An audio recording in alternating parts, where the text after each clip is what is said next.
food is not just fuel. Food is about connection. Food is about bringing people together. It's about savoring those moments around a perfect dish. You can be from different cultures, different religions, different backgrounds completely. But if you're at a table and you are conversing around food, that can connect you so much.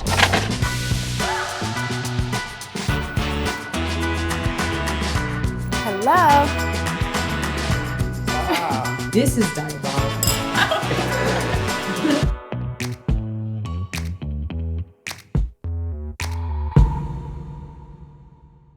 Hey guys, welcome to Campers. I am Gina and we are cooking at Frank's house today. My friend Chloe is coming and she recently put out a cookbook called The Artful Way to Plant-Based Cooking, and I'm going to attempt to make her creamy mushroom risotto. If we were back in France, where I went to culinary school, it would probably be very upset right now. I happen to love getting screamed at in French. I'm going to add our fresh mushrooms. Cooking vegan is a beautiful challenge. You're taking a vegetable and making it the star. I am not vegan. I do love plants. Okay, cookies are going in. Chloe is French-Canadian, so I have a feeling she's gonna be very happy with this bottle. Hello. Hi, darling, are you here? Okay, I'm coming to get you. Hello. Look at you. You're so cute. Darling. Oh, I love that apron. Thank you. Very colorful today for you. Oh my God, I love it. Well, we have a surprise. I made your risotto, or I attempted to make your risotto. I also attempted to make your maple cookies, but cook them on broil instead of baked. No, well, you know what? That's what I love about They're cooking. gonna be crunchy. We're learning. You tell me when. Oh my God, you know what? The more cheese, the better, right? I think so. If I could get it on 3 tries, because I have not done it in a hot second. You mean to open this? Like with a... Oh, you're gonna do that. Nope. Fuck. No. Should I stop or should I? One more shot. Okay.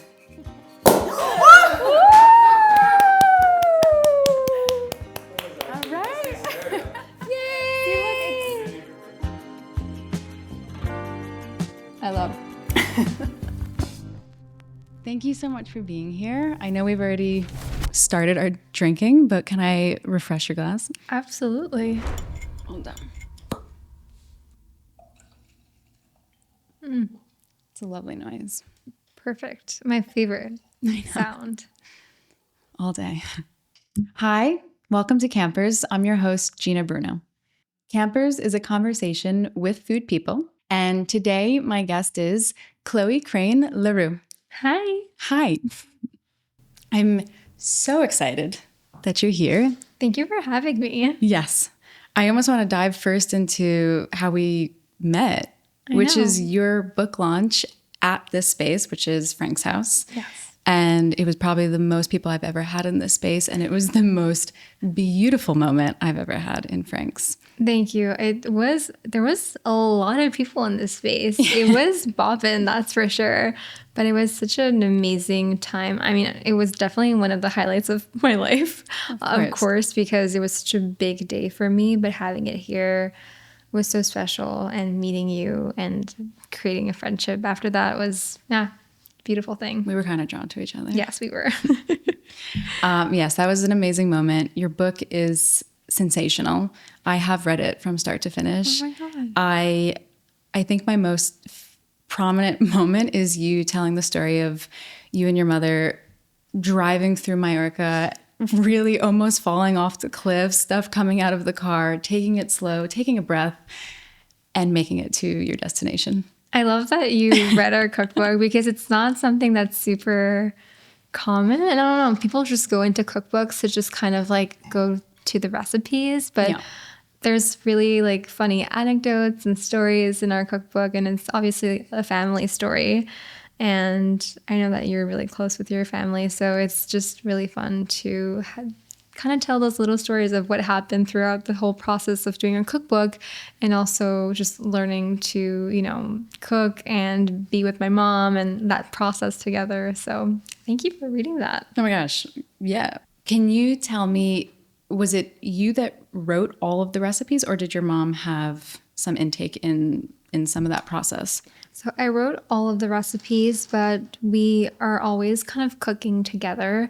Obviously, we don't live in the same city. She's in Montreal. I'm here. Which is where you're from, correct? Which is where I'm from. I'm French Canadian. Grew up in Montreal until I was 19, and I've been living in New York for the past 11 years. True New Yorker. True. Plus 1 year. Exactly. Plus 1 year. So I feel really good.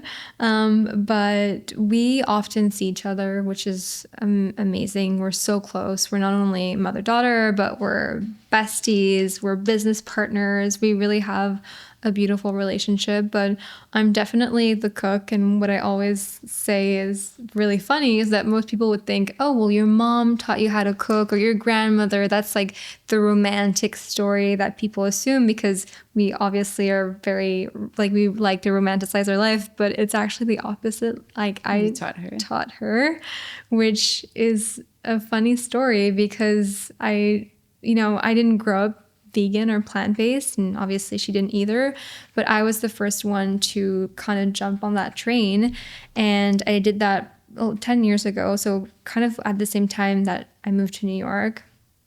And at first she was kind of like, are you sure you want to go plant-based? Are you sure you want to go vegan? And I really showed her that there was so many benefits to doing that. And she kind of also learned, I taught her how to cook vegan, kind of like rewiring your brain, because when you've eaten just regular meats or fish your whole life, it's not everybody who knows really how to cook with vegetables, which is a sad thing. I did eat a lot of vegetables growing up, but our go-to, and I think the go-tos in a lot of households are meat and fish.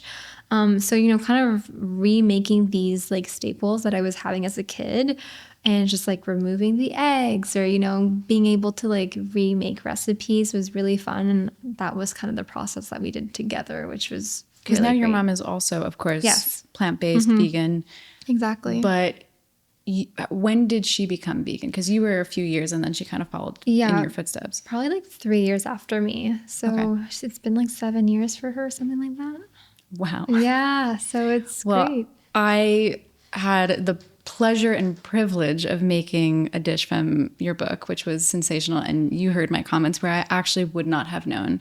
It was so delicious because it's your recipe, of course. But in cooking this, it was kind of this highlight of just calling out how bringing a vegetable to life is probably much more difficult than bringing a beautiful piece of meat or a fish, because it is the standout highlight of the meal. But a vegetable can be that, but with some little jazz and a shimmy and ingredients to go with it. Yeah. And that's what I think is so interesting is you can do so much with a vegetable. It can be whatever you want it to be.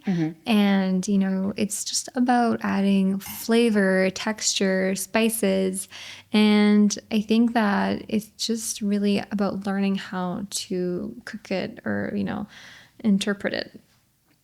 Talking about you really being the one that teaches your mother about cooking and just plant-based, do you have a fondest memory from childhood, based around food? Absolutely. I feel there's a lot of them. Funny enough, I was not a foodie up until maybe I was 8 or 10 years old. It really took me a lot to actually eat when I was very, very young, when I was a child.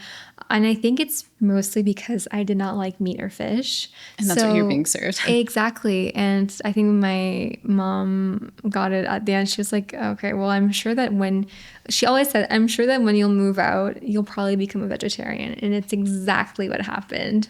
So I kind of always put my plate on the side, never touched the meat, never touched the fish, would always eat all the vegetables, which is not really your typical kid. Your body's also, it knows what it needs. Yeah. And so, I just kind of that's how I grew up. But I definitely slowly learned what I liked, and it was not an immediate thing for me to be a foodie.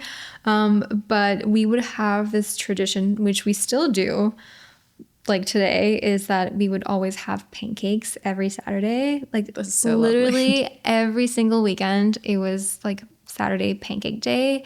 And still to this day, like this is a tradition that like lives like Separately? separately. Like you were both cooking We're pancakes, both still different doing countries. it. Yes, exactly. And sometimes like we're sending each other photos, like FaceTiming, cute. like, what are you doing? And like cooking our pancakes. And we have our recipe, like our like classic pancake recipe in our cookbook. And I just love that that's kind of the dish that, you know, really relates to us. It's the simplest dish in the world, pancakes, you know. It's the coziest dish But it's in the the world as well. coziest, and it's also just like so familiar, which I love. Before going vegan in your childhood, was that a typical egg buttermilk Yeah, recipe? And then pretty it slowly much. transformed And into then I was like, okay, well, I have to remove the eggs and change up the butter. But, you know, it was pretty easy to do. I feel like if you know what to substitute, it's just simple. I mean, that's a perfect segue of knowing what to substitute. I feel like experiencing this, of course, I bought, luckily, your most favorite ingredients and the favorite brands that you love. But I do see it being a pretty big learning curve for somebody that wants to go down this plant-based path of figuring out what's good. And there's a lot of trial and error and a lot of different brands to pick from also. Oh, absolutely. I think it's not like your, you know, go-to. I think for most people, if they want to transition to a plant-based lifestyle diet, you know, it's all kind of learning about what your favorite products are, what's out there. Oh, does that butter really melt the way that I would like it to? Because it doesn't melt like regular butter. Or does that cheese, you know, have that same creaminess? Or I have to, like, it's really a trial and error of what you like. And there's, you know, new products every day, and we're innovating literally every day vegan products, which is amazing, and I love to see it. I love to see new brands come up, but it's really just about kind of relearning your habits. Like instead of an egg, you make like a, you know, a flax egg, which is like a tablespoon of flax, and I was like just gonna ask, what is that? a flax egg is basically, you know, it's these flax seeds that are like grounded up, and you put 1 tablespoon for 2 tablespoons of water, and it creates this kind of gooey, you know, texture that kind of mimics like what an egg would be, which I make all the time. There's now like egg replacers that are literally like just made like that at the grocery store, and you can put water in there. But, you know, why not put like flax, because it's like an extra fiber and all of that, like, which, you know, a plant-based diet has so much fiber, which is amazing. That's also something that like I think about every day. You know, people are always saying like, I need more protein, like we have to get more protein. There's such a like a marketing, or just like so much talk about protein these days, and like I feel like it's kind of a marketing thing for me. Like we do need protein For sure. but like not as much as like people are shoving down other people's throats. I think like actually like people are not dying of like a protein deficiency, and like, you know, people are dying of like colon cancer and like not having enough fiber.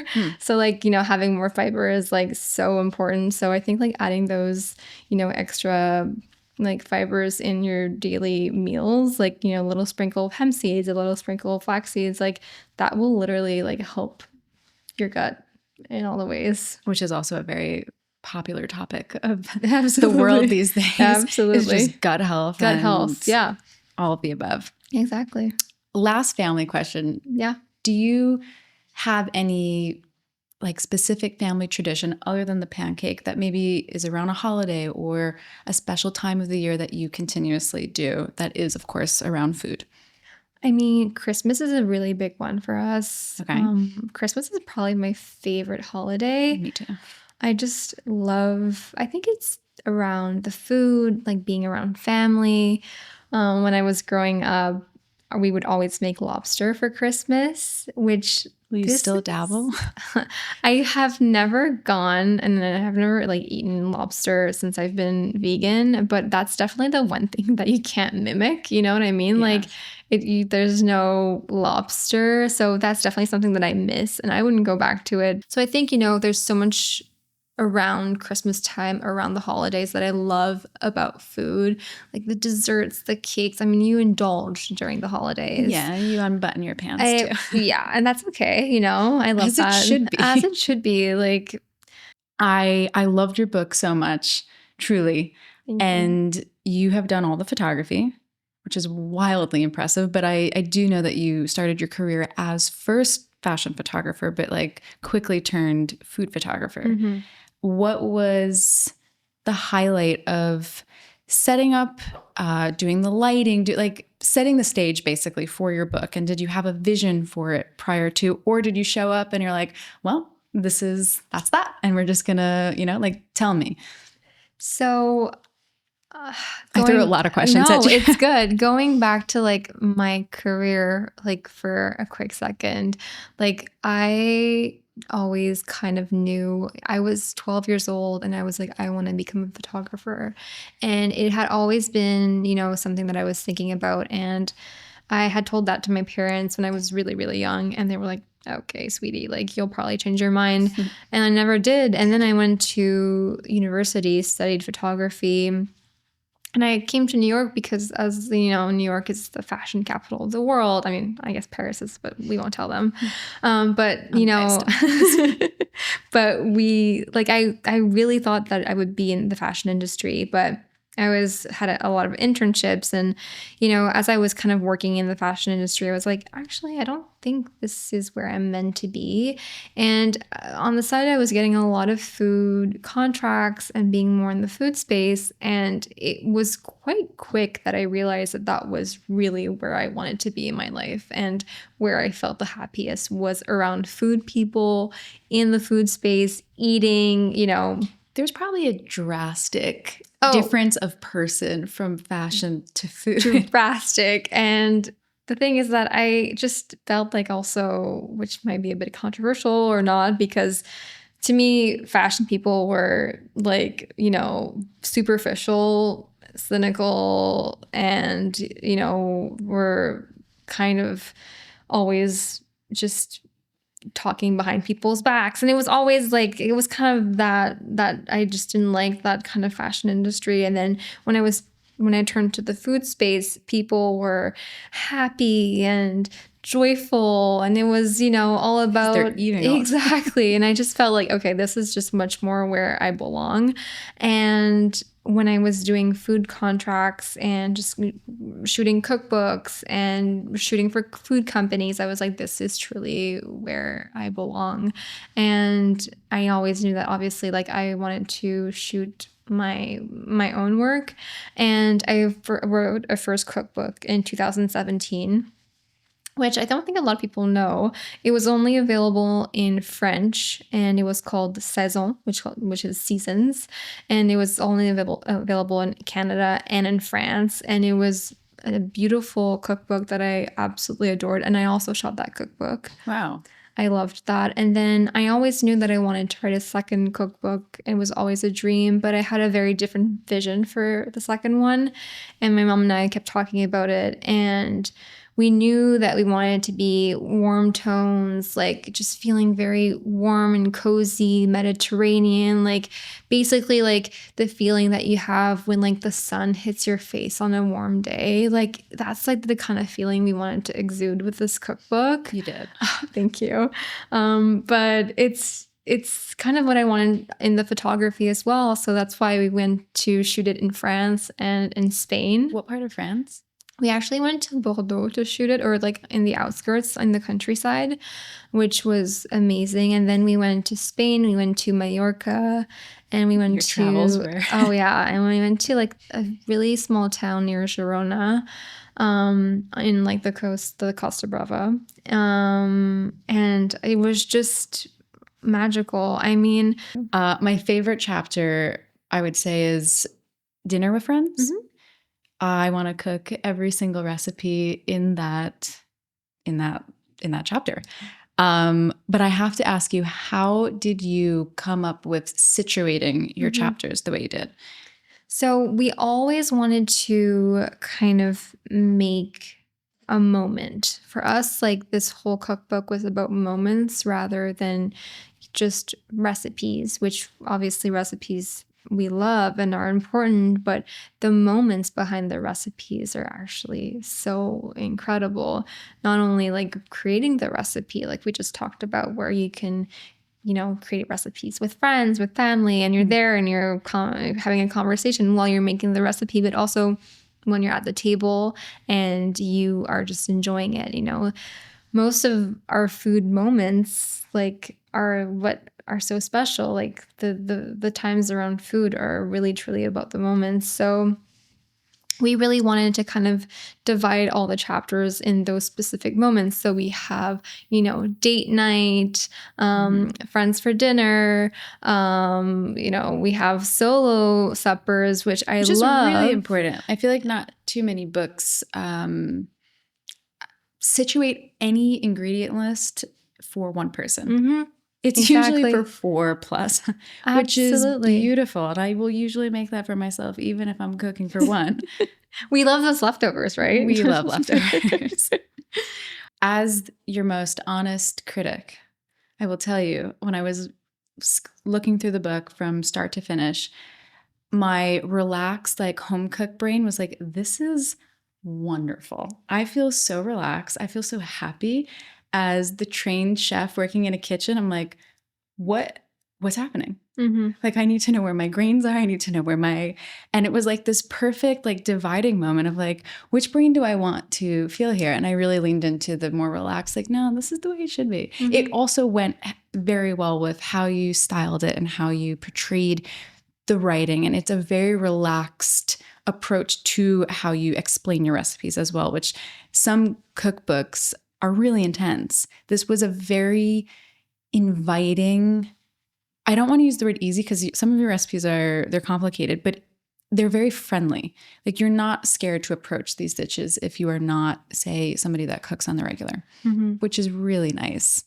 I honestly wanted all the recipes to be very easy. It's very deliberate because to me, and thank you for saying all these wonderful things. It's so kind because it's exactly how I feel about my cookbook. I really wanted it to feel like anybody could do these recipes. And to me, like, I want people to also, if they are transitioning to a plant-based lifestyle, for it to not feel too, overwhelming or daunting, because sometimes that can be the case. For sure. And I really wanted this to feel like a warm hug. Like, truly, like, I just want people to also be inspired. It's like, easy recipes that are flavorful and approachable. It's really how I wanted it to come out. And I think that's truly what we did. It shines. But for me, like, I'm also not a trained chef. Like, I've never been in a restaurant kitchen, and everything is self-taught, which is also something that I also sometimes, It's extremely impressive. Thank you. But it's also something that I, sometimes can doubt myself, or I feel like maybe I need to, I always say that I'm learning and I'm constantly like teaching myself, and I'm learning every day, and I will never stop learning because we're all here to learn. But, I'm like, should I go back to school? Should I, but I do feel like, as someone who, I've put my 10,000 hours, I've practice makes perfect. And I feel like I've really wanted this to feel as relatable as possible. If you could pick one, Yes. which is probably a very big challenge, but if you could pick one, what would be My favorite cookbook? Yeah. So my favorite cookbook is by Mimi Thorson, which She has a lot of cookbooks. She has a lot of cookbooks, and it's funny because a lot of people say that, we're like quite like alike. And I'm like such a fan of her. So, I mean, I would love to meet her one day, because I feel like we do have this similar aesthetic, and we have, a similar like approach to food, but her cooking is completely different than mine. A lot of butter, a lot of meats, like I have, all her French cooking cookbooks and her Italian cookbook. And I think like all of her cookbooks to me just tell a story about, who she is as well. And that's what I love, is like cookbooks that also have a strong story behind them. To me is super inspiring. But to me, like a really great cookbook is not solely about the recipes. And I really, really want to learn about someone throughout what they're cooking. That to me is super important. Absolutely. And so I mean, there's so many amazing, amazing cookbooks with amazing recipes, but I really just want to know who you are through your cooking. Yeah. I think for me, it's one or the other. One of my all-time favorite books is by the New York Times by Sam. I'm blanking on his last name. Yes. Thank you. Sam Sifton. And it is a book basically of no recipe. He gives you a list of ingredients for a dish and kind of like, all right, you put a little of this in there and then you put some of that. I think maybe around like 15, 20 minutes or so, but like you tell me, like, and that's kind of how I cook. So I just really resonate with that book because every recipe in there is kind of like that. A little bit of this, a little bit of that. Yeah. It's one of my favorites. But then there's other books. There's actually one that is called On Vegetables, which is fantastic. And it is pretty detailed recipes. And I think it's very limited on photos, which to me is like the biggest challenge. Obviously, when you're looking at something, you could be like, all right, it needs to look like that. But yes, I'm big on images, as you can tell. I think so. You know that I've gone to French culinary school and none of the cookbooks had pictures. I think on purpose. And I think on purpose, they also add an extra 15 steps just to add them in. Oh, absolutely. So learning from that, it's really nice to go to and read a book that is beautifully visually stimulating, but also is like this story of the food, not just like step 1 to 100 of here we go. Oh, I mean, to me, like I think that those cookbooks are remarkable, you know. I think about like Julia Child, you know, which like, I don't think there's any pictures in no, I don't think so. So, but still like iconic, and like Absolutely. everybody has that one in their house. And like, there's something so, I don't know, there's also something so powerful about a cookbook like that. And if you're truly like a cook and, you know, home cook or like a chef, you know, it's something that you also appreciate, you know, because it's truly about the recipe. And that's also, there's power in that too. Absolutely. Favorite recipe, least favorite recipe. Ooh. Favorite recipe. And that could be from you had a terrible, like maybe you had to redo it 15 times, you weren't happy to, I don't know, you just love the flavors that came together. But if you could pick 2, one of each. My favorite recipe is my mushroom bolognese. I really my thought you were going to say yeah. risotto, but No, okay. I mean, I love the risotto. I do. It's actually one of my favorites, but my favorite recipe is my pappardelle bolognese.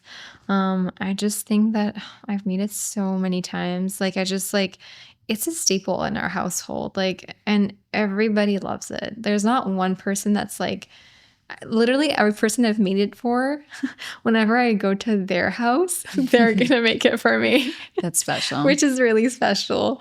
You've imprinted on them. Yeah, which like I absolutely love. But my least favorite, oh my God. This is a hard question. It is, because I don't know like that I have recipes that I don't make very often. That's for sure.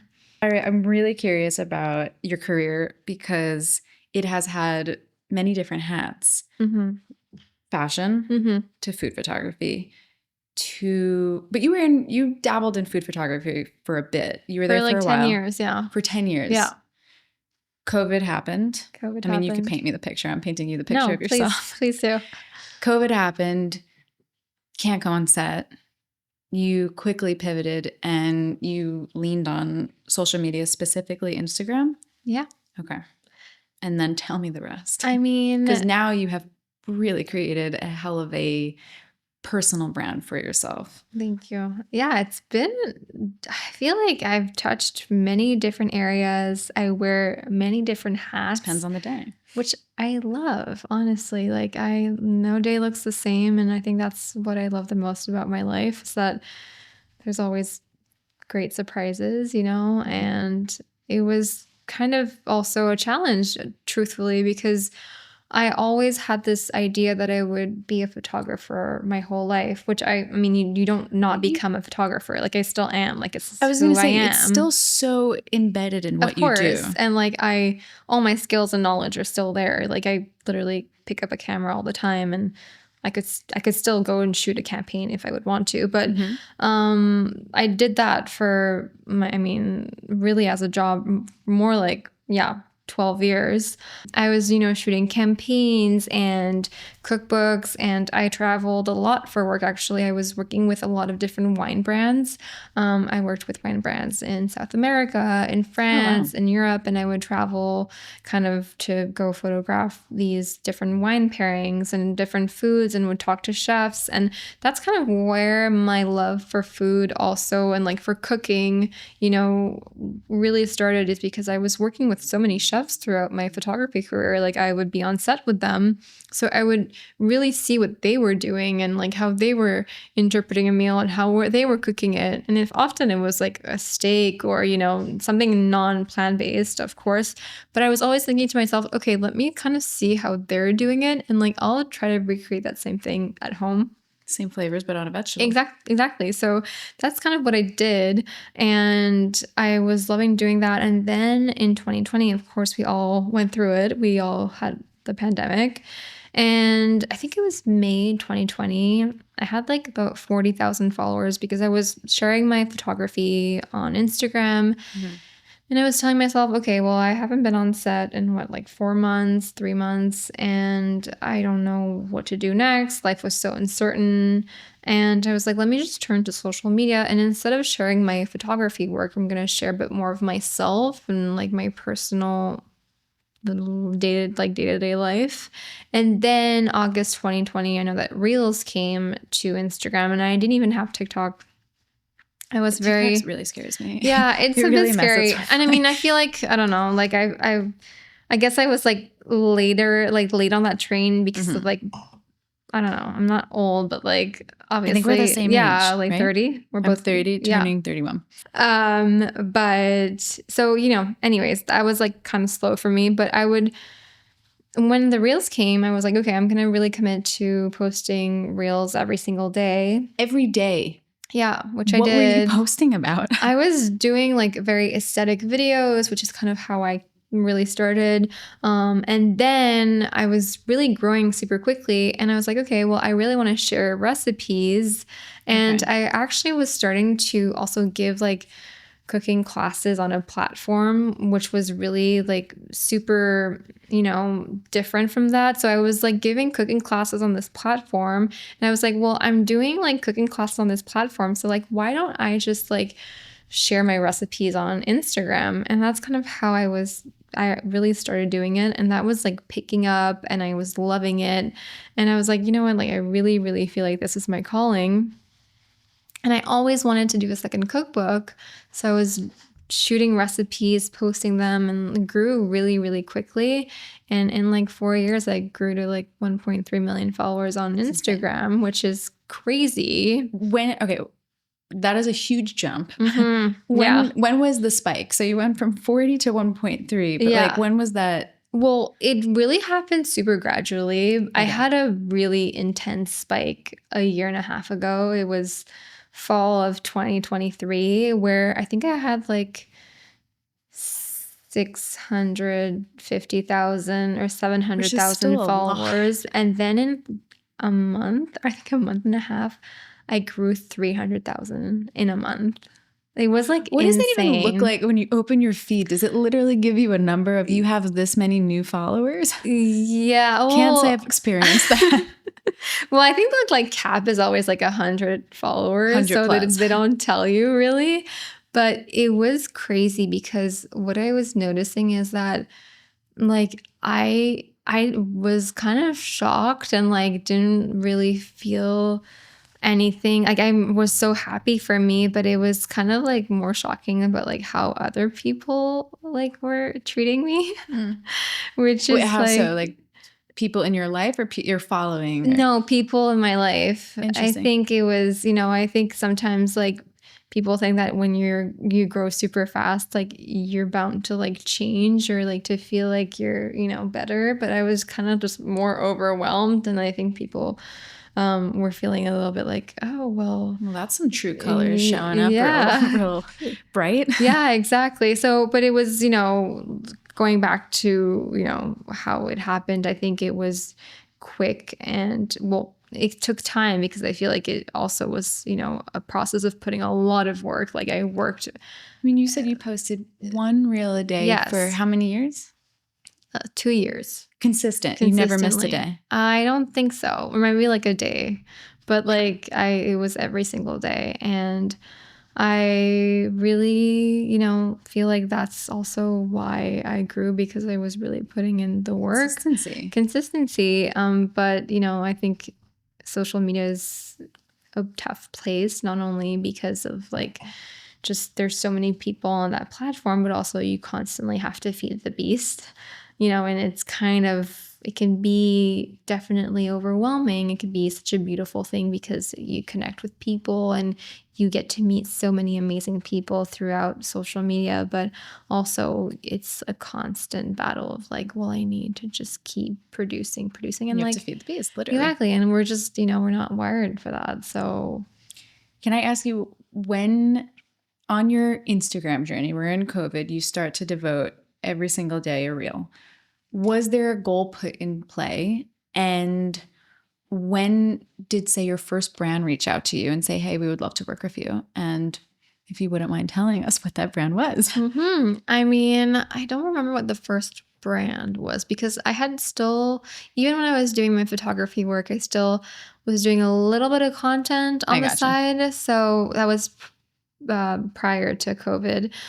So I feel like I was still like, you're already in that world. I was like not really as an influencer, quote unquote, but like I did do like a few collabs here and there. Okay. But I think my first, like, I was really, when I was working with different brands, I think actually like the first brand that I was like, holy shit, can I curse on here? Okay. Holy shit. Like, okay, I feel like this is really a career. Cool. Was like when I worked with Chanel, and they were telling me like, yeah, you want to come on our trip with us, and like we'll fly you to Paris and you're going to stay at the Ritz for a week. I was like, okay, I think I've done well. Yeah, I think, okay, we're there, Wow. When was that? That was 2 years ago. Wow. Yeah. So, but then it's just been exponential, and I get to really work with like some of my favorite brands, like a brand that I constantly work with, and I've been working with them for a couple of years, is the mustard. It's just probably one of my favorite all-time products. Like it is completely genuine. Like I adore this product. Like I actually, not only have their mustards, but I have their cornichons, and I like literally just am a fan of their brand. I'm pretty sure during your launch party there was both jars all around the room. Yes, I work with them all the time. They sponsored our launch, and they've become such a great family, like for us to work with, and such a, we almost feel like we just have a beautiful partnership together, which is essentially what you want when you are working with sponsors and when you're working with brands. You really want to have that beautiful connection. Absolutely. And to me, like that's the most important thing, is that first of all, like when I work with a brand, it's completely genuine and it's the right fit, and it works with the brand and the aesthetic that I make and that I do, but also that it just, we have that beautiful relationship. Yeah, exactly. We're aligned. I think that's super important. How many different collaborations do you do per year, and how many do you turn down per year? That's a good question. I do a lot. I feel like it's like exponential. Like I work a lot on social media, which is fun because I feel like what I do, I also merge beauty and fashion and food, which is like so much fun. Like I basically crafted your perfect. Yeah, I really did. And I feel so grateful for it, truthfully. Like it's just honestly the best job. Yes, grateful, but like you no, I don't want to use manifest. I mean, you clearly put extremely hard No, work but I did into- manifest it. I love that word because I But you completely manifested, agree. but you also curated exactly who you are into who and what you do, which is really special.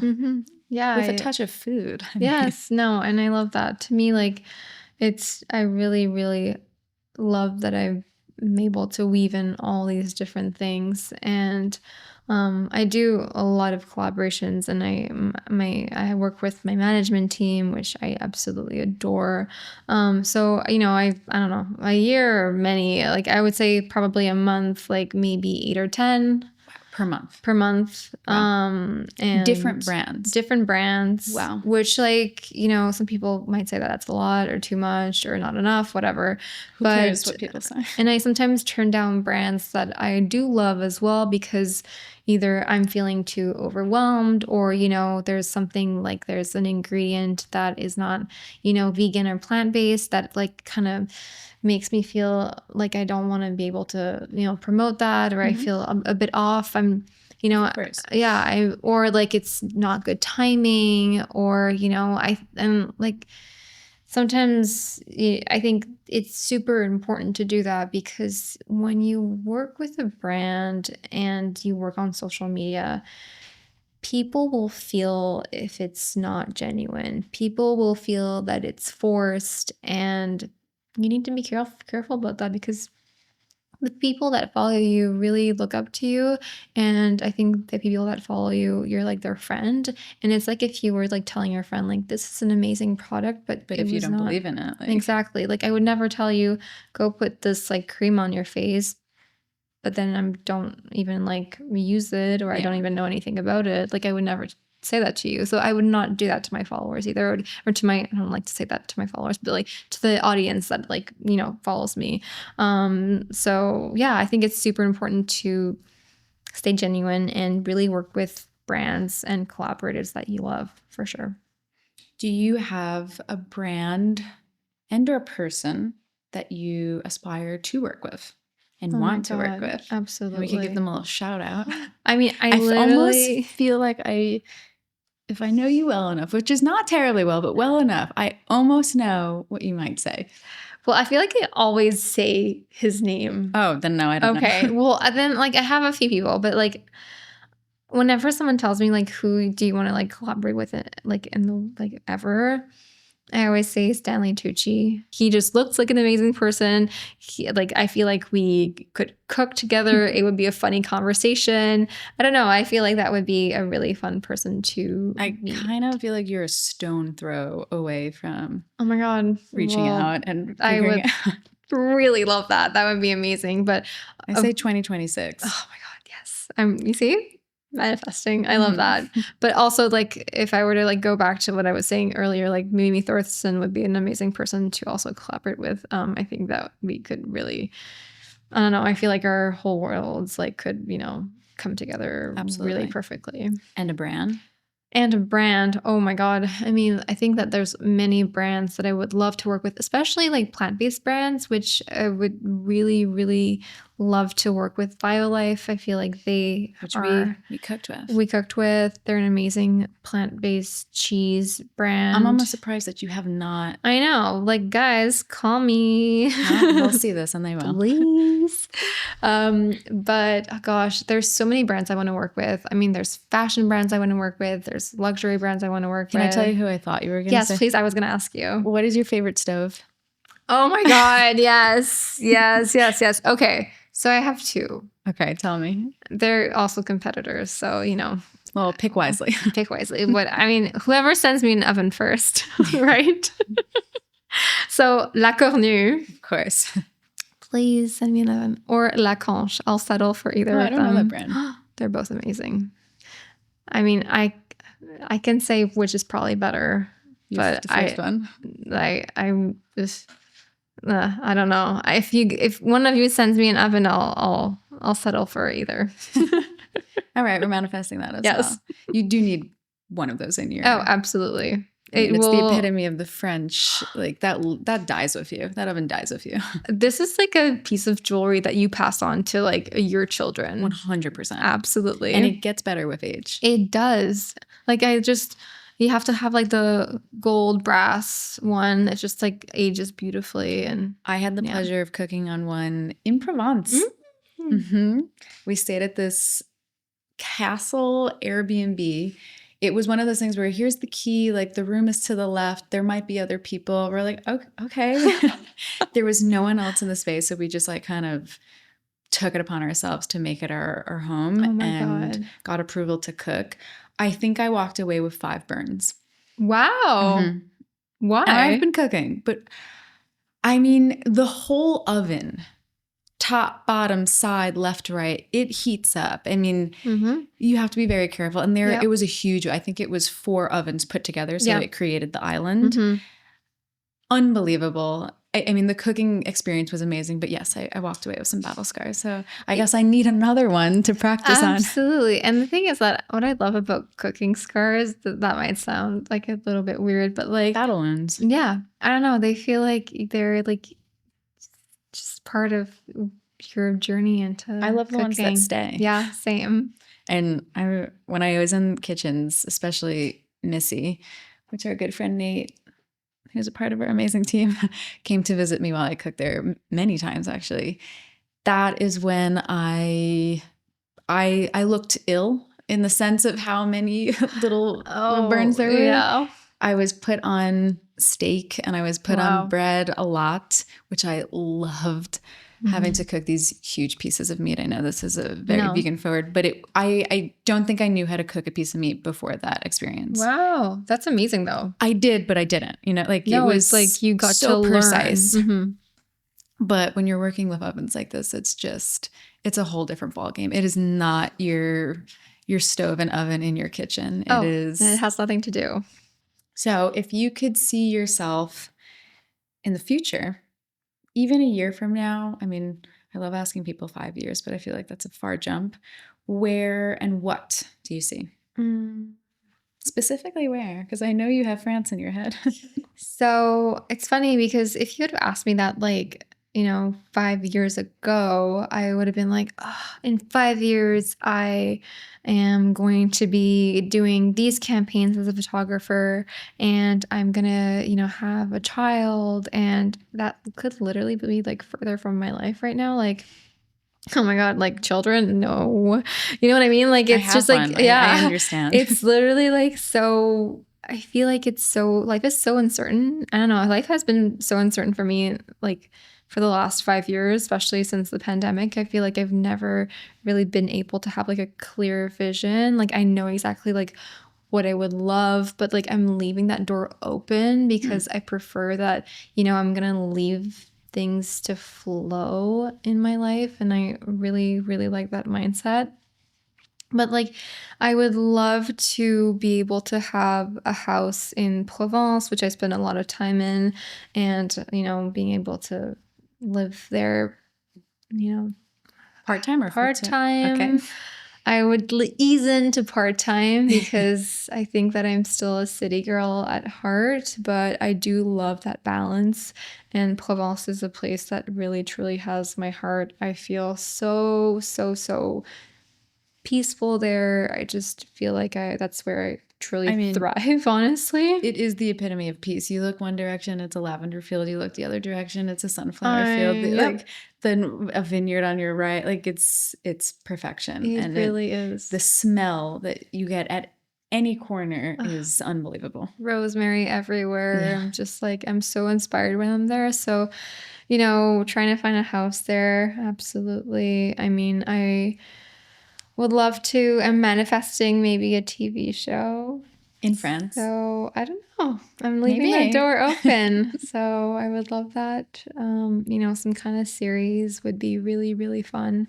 I think that having my mom on that series could be really fun. So, well, when you have your farmhouse in Provence, you're coming.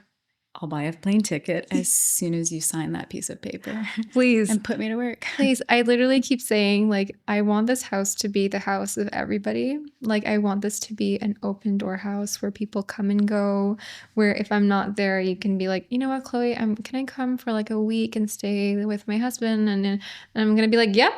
come on over. Be careful who you offer this to. Truly, like, this is exactly what I want. You don't know my husband so well yet, but we are two people that would really take that offer up. Please, I'm serious, honestly. That's just truly what I want.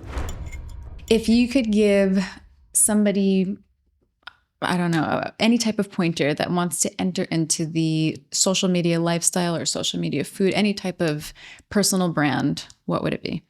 Just to go for it. Honestly, I think we are always so afraid of like starting something new and afraid of like ridicule or how people are going to perceive you, or your social media is truly for yourself, and you should just start by really posting what you love, genuinely, like what you love, what you're passionate about. Talk about it, post about it, take photos, take videos, whatever it may be. Just start it, just start doing it, and don't worry about what other people think. Just keep doing it. Would you say to go your consistency route? And Consistency is the way to do it. Okay. If you can post even 2 videos a day, 1 video. 2 videos a day. I mean, wow. I applaud people who do that, but the more you do it, the better it is. Okay. And the more personable you are, which is actually something that I learned fairly late. The more personable you are, the more people actually get to know who you are as a person, the better, because people will stick by you. The loyalty of your audience is what matters, not the numbers, not how many followers you have, not your engagement. It is the loyalty of your community, truthfully. That's amazing. Yeah. If you could do the same advice for food photographer, what would that be? Entering into this very saturated food world. Yeah, I think there's so many ways to go about it. I mean, I went to school for it, so that was my way. But also, I think you don't need to go to school for anything. You don't need to go to school for cooking. You don't need to, if you're there, if you're learning on your own, if you're putting in the work, that's what matters. And if you do want to become a food photographer, I mean, I would literally cold call people all the time. I would email them. I would say, you know what, I think this could be better. Your photos could be better. This is my portfolio. Please look at it. Let me come in to do a test. Like, I was very, very, honest with these people. And I think that just like the way I was kind of like assertive, even at a very young age, like that was very intriguing, and for brands especially. And I think that if you are there already putting yourself out there, you're doing more than most people. So don't be afraid. This was an amazing conversation. I also had the most pleasurable time going through this book. So anyone who doesn't have this book or hasn't looked through this book, I really highly suggest you picking up a copy. It is The Artful Way to Plant-Based Cooking by Chloé Crane-Leroux. Yay! You said it perfectly. You're being kind. I just can't thank you enough for being our first. I feel very honored and very privileged to have been able to be the first one. And I know that you guys are just going to interview so many amazing people and people that I also admire. So I can't wait to watch the next episodes as well. Thank you. And thank you for being here. Thank you for having me. You're welcome.